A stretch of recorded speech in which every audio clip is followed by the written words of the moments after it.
প্রিয় বন্ধুরা, আপনাদের সবাইকে প্রভু যিশুর নামে আমি স্বাগত জানাই। যখন আমরা কোনো অসুস্থ ব্যক্তির জন্য প্রার্থনা করি আর অসুস্থ ব্যক্তি প্রার্থনার দ্বারা সুস্থ হয় না, তখন আমরা কি করতে পারি? অনেক বিশ্বাসী আমাকে এই প্রশ্ন করে। আমি এই ভিডিওতে এই ব্যাপারে আলোচনা করব। প্রথমে আমাদের বুঝতে হবে, ঈশ্বর যিনি আমাদের সবাইকে সৃষ্টি করেছেন, যিনি এই জগৎকে সৃষ্টি করেছেন, তার ইচ্ছা অনুসারে তিনি অসুস্থ ব্যক্তিকে সুস্থ করেন। আমরা সুস্থ করি না। আমাদেরকে তিনি ব্যবহার করেন অসুস্থ ব্যক্তিকে সুস্থ করার জন্য।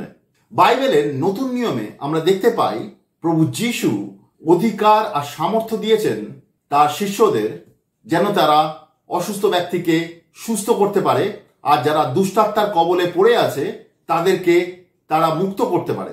শুধু তাই নয়, বাইবেলের নতুন নিয়মে আমরা এটাও দেখতে পাই কি প্রভু যিশু তার শিষ্যদের আদেশ দিয়েছেন কি তারা গিয়ে যেন অসুস্থ ব্যক্তিদের সুস্থ করে আর যারা দুষ্টাত্মার কবলে পড়ে আছে তাদেরকে মুক্ত করে।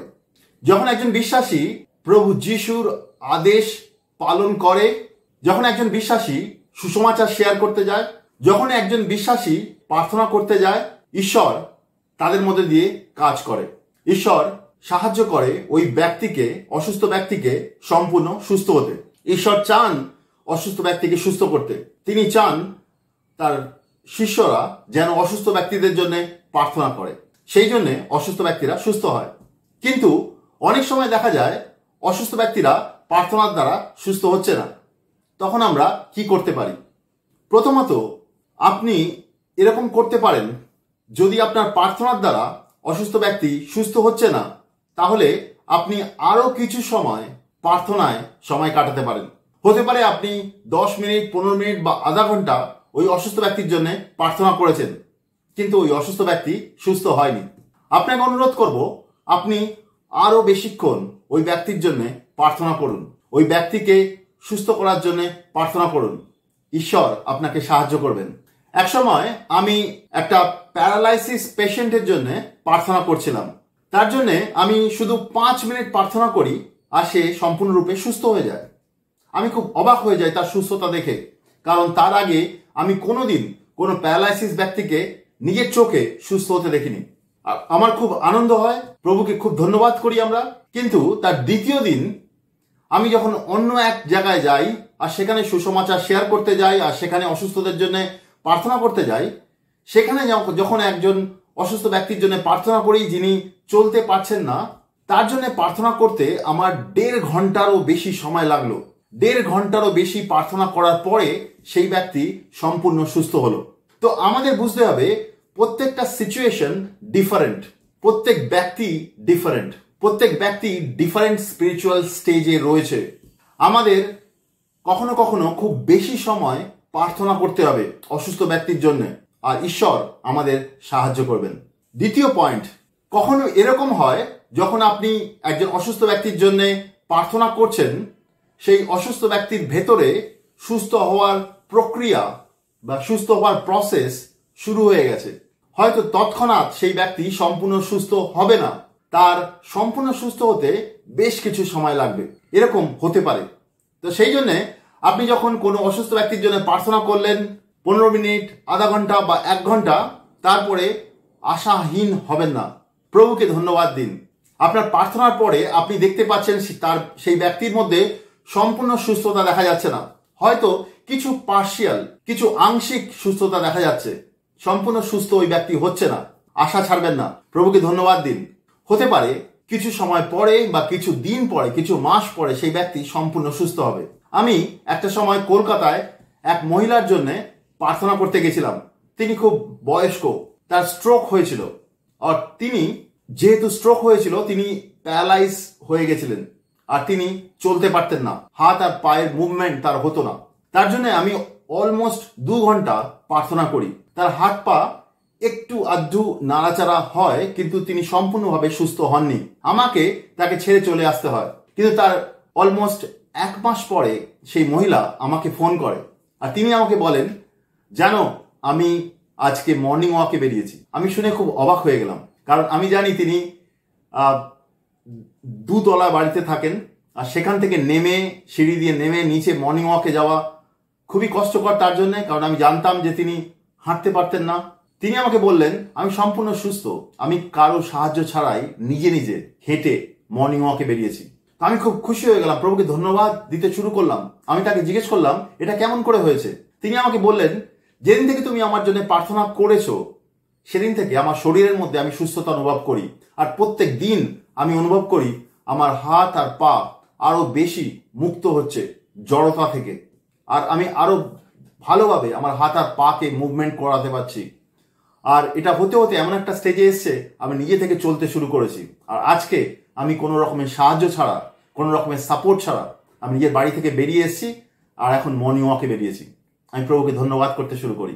এরকম অনেক এক্সপিরিয়েন্স আছে যেখানে আমরা এক্সপিরিয়েন্স করেছি, আমরা কোনো ব্যক্তির জন্য প্রার্থনা করেছি, কিন্তু প্রার্থনা করার বেশ কিছু সময় পরে সেই ব্যক্তি সম্পূর্ণ সুস্থ হয়েছে। তার সুস্থ হওয়ার প্রক্রিয়া সেই দিনই শুরু হয়ে গেছিল যেদিন আমরা তার জন্য প্রার্থনা করেছিলাম। তো আপনি যদি কোনো ব্যক্তির জন্য প্রার্থনা করেন কিন্তু তার ভেতরে সম্পূর্ণ সুস্থতা দেখতে পাচ্ছেন না, আশা ছাড়বেন না, প্রভুকে ধন্যবাদ দিন। আর আপনার নিজের ব্যক্তিগত প্রার্থনার সময় সে ব্যক্তির জন্য প্রার্থনা করে যান, দেখবেন সে ব্যক্তি একদিন কমপ্লিটলি সুস্থ হবে। তৃতীয়ত, আপনি অনেকক্ষণ ধরে একজন অসুস্থ ব্যক্তির জন্য প্রার্থনা করছেন কিন্তু সেই অসুস্থ ব্যক্তি সুস্থ হচ্ছে না। আপনি পবিত্র আত্মা থেকে শোনার চেষ্টা করুন, আপনি প্রভু যিশুর কাছ থেকে শোনার চেষ্টা করুন। হতে পারে পবিত্র আত্মা আপনাকে ওই ব্যক্তির ব্যাপারে কিছু বলতে চায়, হতে পারে পবিত্র আত্মা আপনার কাছে কিছু তুলে ধরতে চায় যেটা আপনাকে সাহায্য করবে ওই ব্যক্তিকে মিনিস্ট্রি করার জন্য, ওই ব্যক্তির জন্য প্রার্থনা করার জন্য। বাইবেলে আছে কি পবিত্র আত্মা আমাদেরকে বিভিন্ন রকমের দান দিয়ে থাকেন। পবিত্র আত্মা আমাদেরকে word of knowledge, word of wisdom দেন। পবিত্র আত্মা আমাদের সেই সিচুয়েশনে আমাদের কি দরকার, কি জানা দরকার, ঈশ্বর আমাদের সাহায্য করেন। এরকম অনেক কিছু সত্য জানতে যেটা আমাদের ওই ব্যক্তিকে মিনিস্ট্রি করার জন্য বা ওই ব্যক্তিকে কাউন্সেলিং করার জন্য, ওই ব্যক্তির জন্য প্রার্থনা করার জন্য খুবই প্রয়োজনীয়। পবিত্র আত্মা আপনাকে সাহায্য করবে, পবিত্র আত্মা আপনাকে নির্দেশ করবে কিরকম ভাবে ওই ব্যক্তির জন্য প্রার্থনা করতে হবে, ওই ব্যক্তির জন্য কি দরকার, তার কি কোনো ডেলিভারেন্স দরকার, তার কি কোনো মাইন্ড রিনিউয়াল দরকার, পবিত্র আত্মা আপনাকে সাহায্য করবে। একটা উদাহরণ দিই, আমি এক সময় এক ব্যক্তির জন্য প্রার্থনা করছিলাম। সেই ব্যক্তির পিঠে ব্যথা ছিল অনেক সময় ধরে, অনেক বছর ধরে। আমি অনেকক্ষণ ধরে তার জন্য প্রার্থনা করছিলাম কিন্তু সে সুস্থ হচ্ছিল না। আমি ঈশ্বরকে জিজ্ঞেস করতে শুরু করলাম, ঈশ্বর সাহায্য করো, পবিত্র আত্মা তুমি আমাকে সাহায্য করো, তুমি ছাড়া আমি এই কাজ করতে পারি না, তুমি সাহায্য করো, এই ব্যক্তি কেন সুস্থ হচ্ছে না। পবিত্র আত্মা আমার মনের মধ্যে এরকম আন্ডারস্ট্যান্ডিং নিয়ে এলো কি এই ব্যক্তি তার হৃদয়ে ক্ষমা না করার প্রবণতা রয়েছে, আর সে তার পরিবারের লোকজন, তার কাছের লোকজন অনেকের প্রতি ক্ষমা না করার প্রবণতা মানে আনফরগিভনেস ধরে রেখেছে। মানে অন্যের প্রতি রাগ, ঘৃণা, এই সমস্ত জিনিস হৃদয়ে ধরে রেখেছে। যখন কোনো ব্যক্তি তার হৃদয়ে আনফরগিভনেস বা ক্ষমা না করার স্বভাব ধরে রাখে, সেগুলো থেকে অনেক রকমের রোগ আমাদের শরীরে আসে। তো আমি যখন ওই ব্যক্তিকে এই ব্যাপারে বললাম, আমার কথা শুনে তিনি কাঁদতে শুরু করলেন, আর তিনি নিজের মুখ খুলে তার পরিবারের লোকদের ক্ষমা করলেন। আর যখনই তিনি মুখ খুলে তাদেরকে ক্ষমা করলেন, তিনি তার শরীরে কোনো ব্যথা অনুভব করা বন্ধ করে দিলেন। মানে তার পিঠের ব্যথা সম্পূর্ণ উধাও হয়ে গেল, তিনি সম্পূর্ণভাবে সুস্থ হলেন। এরকমভাবে আপনি যখন কোনো ব্যক্তির জন্য মিনিস্ট্রি করছেন, কোনো ব্যক্তিকে প্রার্থনা করছেন, কোনো ব্যক্তির জন্য প্রার্থনা করছেন, তাকে মিনিস্ট্রি করছেন, তাকে সাহায্য করছেন, অনেক সময় আপনি অনেক কিছু বুঝতে পারবেন না। আপনি ঈশ্বরের ওপরে ডিপেন্ড করুন, পবিত্র আত্মার ওপরে ডিপেন্ড করুন, পবিত্র আত্মার কাছ থেকে জানার চেষ্টা করুন, তিনি আপনাকে সাহায্য করবেন।